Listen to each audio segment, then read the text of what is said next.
Dear students, Assalamu alaikum. Today the topic of micro is angel curve.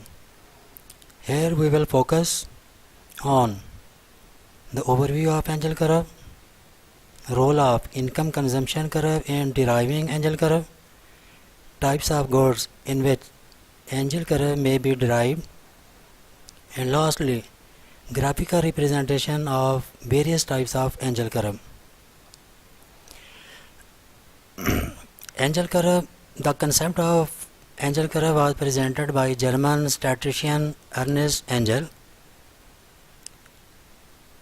Angel curve are the locus of all points representing the quantity demanded of the goods at various level of income when prices and preferences are held constant. As concerned to the role of income consumption curve in angel curve, the angel curve of an individual consumer can be obtained from his income consumption curve. What is income consumption curve? Income consumption curve is the locus of all equilibrium points of consumption bundle X and Y chosen at each level of income.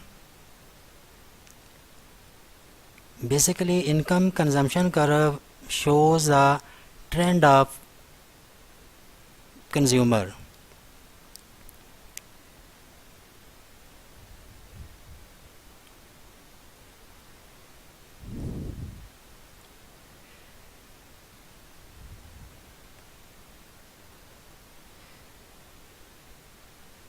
Types of goods in which angel curve will be derived. Normally हम 6 types of goods discuss करेंगे जिसमें हमने जो है वो angel curve को drive करना है. Number 1, normal goods. Normal goods are those goods on which law of demand is applicable. Secondly, inferior goods. For example, beef is inferior goods as compared to mutton. Inferior goods also obey the law of demand. Necessary goods, for example, food. Luxury goods, car. Neutral goods, insulin for diabetic patient. And given goods, bread and potato. And keep it in mind, given goods doesn't obey the law of demand.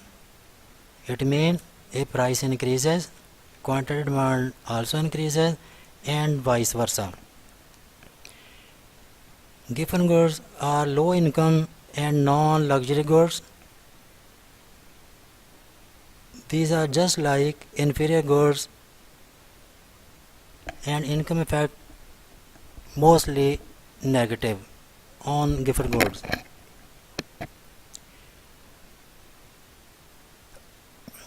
अब हम इनको ज़रा understand करते हैं कि given goods is a low income non luxury product for which demand increases as price increases and vice versa. Hence, given goods is an exception to the law of demand. इसका मतलब है कि law of demand in given goods पर applicable नहीं है. Given goods are just like other inferior goods in that income effect is negative. Necessary and luxury goods. According to Angel, for necessary goods like food, the expenditure of an average family would increase less than proportionally as its money income rises. It means कि जब consumer की income increase होती है तो वो necessary goods पर अपना proportionally ख़र्च जो है वो कम कर देता है. फॉर एग्ज़ाम्पल कि 50% अगर जो है वो इनकम इंक्रीज़ हुई है तो वो 30% या 25% जो है वो नेसेसरी गुड्स पर जो है वो कंज्यूम करेगा. On the other side, luxury goods item on which the expenditure of an average family would increase more than proportionally as its money income rises. As concerned to luxury goods, अगर income of consumer increase होती है तो luxury goods पर comparatively necessary goods से ज़ायद जो है वो कंज्यूम करेगा. Neutral goods refers either to goods whose demand is independent of income. इसका मतलब ये हुआ कि न्यूट्रल गुड्स की डिमांड सेम रहेगी या इनकम से रिलेट नहीं करेगी. इनकम कम हो या ज़्यादा हो, न्यूट्रल गुड्स की डिमांड हमारी जो सेम रहेगी और परफेक्टली इन इलास्टिक डिमांड जो हमारी होगी. न्यूट्रल गुड्स हैं कौन सी? For example insulin that is necessary for diabetic patient. अब अगर उसकी इनकम जो है वो इंक्रीज़ होती है या डिक्रीज़ होती है, उसको अपनी डोज एज़ पर प्रिस्क्रिप्शन जो है वो लेनी ही लेनी है.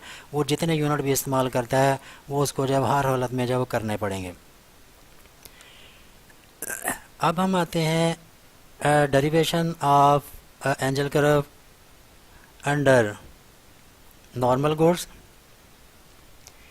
ये देखें कि जैसे मैंने पहले ही ये बताया कि इनकम कंजम्पशन कर्व का मेन रोल है इस पर to drive the Engel curve. अगर हम इस पर देखें कि ये हमारा सिंपल जो है वो बजट लाइन है that shows the income of 100 rupees. Income consumption curve first, budget line second that shows the income of 200. Income indifference curve second, budget line third shows the income of 300 and indifference curve 3. E1, E2, E3. By joining all the successive equilibrium points, we can get income consumption curve. But here in income consumption curve, on both axes, on x-axis and y-axis, we are measuring good y and good x. इसका मतलब कि income consumption curve में हम दोनों access पर goods को जो है वो मेजर कर रहे हैं. वाइल हमें चाहिए एंजल कर्व. एंजल कर्व जैसा कि बाय डेफिनेशन ये है कि that shows the combination of quantity demanded and income, various level of income. अब यहाँ हम जस्ट गुड एक्स के लिए एंजल कर्व ड्राइव कर रहे हैं वाइल गुड्स आर नॉर्मल. सो हम देखें कि यही जो इनकम थी वो हमने बाई एक्सिस पर जो है वो शिफ्ट की है 100, 200, 300. और इस पर एक्स गुड की डिमांड कितनी जो है वो कर रहा था कंज्यूमर 20, 30, 40, 20, 30, 40. जब हमने इन पॉइंट को जो है वो ज्वाइन किया है तो हमें ए बी सी ये तीन हमें जो है वो पॉइंट मिले हैं जिनमें से गुजरता वक़्त ये हमने एंजल कर्व ड्रा किया है और ये है for normal goods. It mean कि for normal goods Engel curve has positive slope. Next Engel curve, derivation of Engel curve for luxury goods. Again on the same pattern by obtaining income consumption curve. On various level of income 100, 200, 300, 400, we are getting the quantity of X 20, 25, 35, 50. At x-axis here we are measuring income, while on the other side on x-axis we are measuring quantity of goods demanded, and by joining A, B, C, D we are obtaining the angel curve. अब इसमें एक जैसे कि अभी मैंने बताया कि as concern to luxury goods, as income increases of the consumer spend his more income on luxury goods. Here X is luxury goods. अब देखें कि जो उसकी इनकम इंक्रीज़ करती है 5 यूनिट इंक्रीज़ करता है, 10 यूनिट इंक्रीज़ कर रहा है और उसके बाद 50 यूनिट जो है वो इंक्रीज़ कर दिए हैं. Next derivation of Engel curve for necessary goods. Necessary goods for example foods. On the same pattern income if income increases of the consumer, income increases from 100, 200, 300, 400, we are shifting income on y-axis now for driving angel curve. Consumer getting 20, 30, 34, 36 unit. By joining all the equilibrium point A, B, C, D, we are getting angel curve for necessary goods. That shows if income increases, quantity demand also increase, but proportionally less than the increase in income. Here 20, 30, 34, 36. It means कि as income increases of the consumer, demand of income increases but with less proportion. Next, derivation of angel curve for given goods and inferior goods.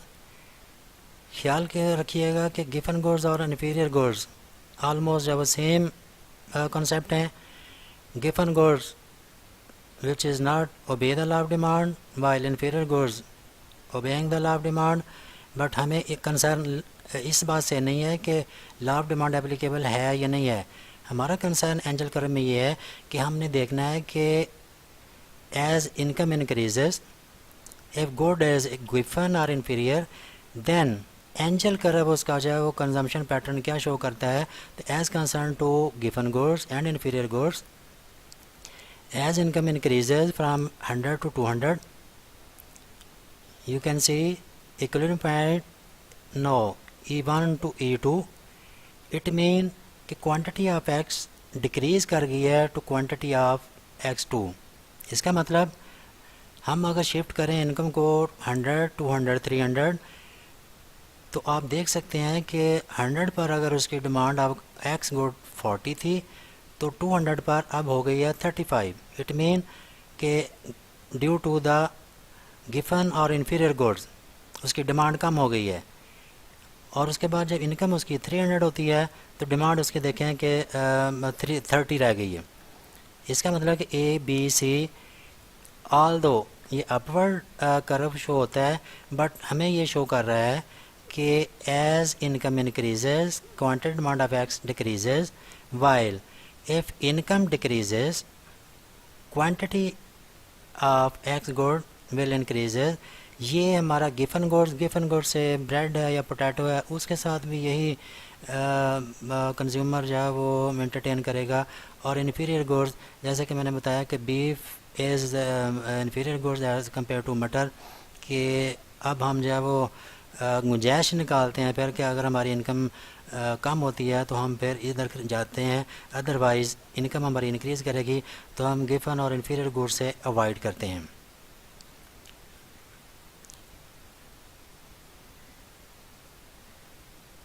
Last है neutral goods. Neutral goods are those goods which are independent of income. Income increase हो या decrease हो doesn't matter, हमारा इससे कोई concern नहीं होता. देखें कि इनकम हमारी बजट लाइन 100, 200, 300 मूव करती है. हमारा income consumption curve IC1, IC2, IC3 ये भी मूव करता है.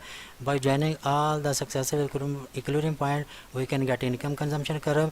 अब हम शिफ्ट करते हैं इनकम को y एक्सेस पर और क्वांटिटी डिमांड को x एक्सेस पर. In case of neutral goods तो वो देखें कि इनकम हमारी डिमांड जब वो सेम रहती है वाल इनकम हमारी इंक्रीज़ करती जा रही है. और ये इंसुलिन जो कि डायबिटिक पेशेंट जब यूज़ करता है तो उसको हम न्यूट्रल गुड्स का नाम दे सकते हैं. तो ये थे जनाब हमारे कॉन्सेप्ट.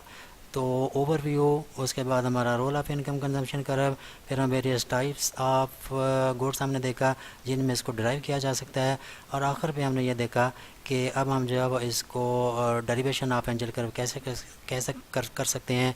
होप आप इन तमाम कंसेप्ट को अंडरस्टैंड कर गए होंगे. Thank you very much. Stay safe.